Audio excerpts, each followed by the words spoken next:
I am here today with one of my favorite assistants, Carter, who's going to help me make some roasted nuts. Right, Carter? Do you like nuts? Do you like almonds? Okay. I actually made these nuts with Carter before, and he's very good at it. So this is absolutely the simplest recipe that you can make for roasted nuts. There's a whole bunch of reasons why it's a great idea to roast your own nuts. First of all, it's cheaper. But from a health perspective, the great advantage to roasting your own nuts is that you can control the temperature.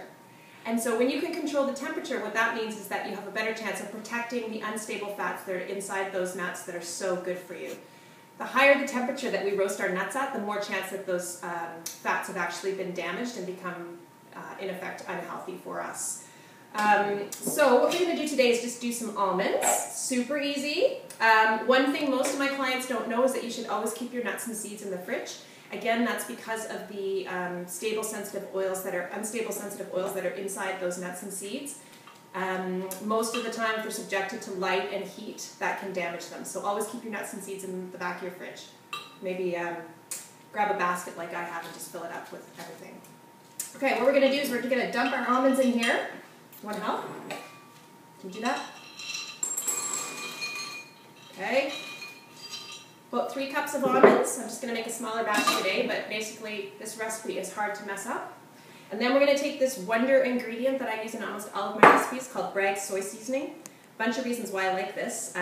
It's basically a version of Japanese tamari in that it's made from pure soy. It doesn't have any wheat added, which is normally one of the ingredients in traditional Chinese soy sauce. So as a result of that, it's gluten-free, it's non-fermented, and it's much lower in sodium than most other soy sauces.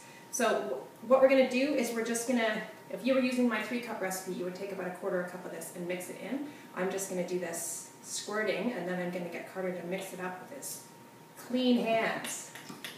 Okay, can you get in there and just mix that all up? Mix it all up, yeah, that's it. Make sure they're all nice and covered. Now before I started this, I preheated my oven to about 325. The lower you roast at, the better it is for your nuts. So if you have lots of time, you can set your oven as low as 200 degrees and just leave your nuts in for longer.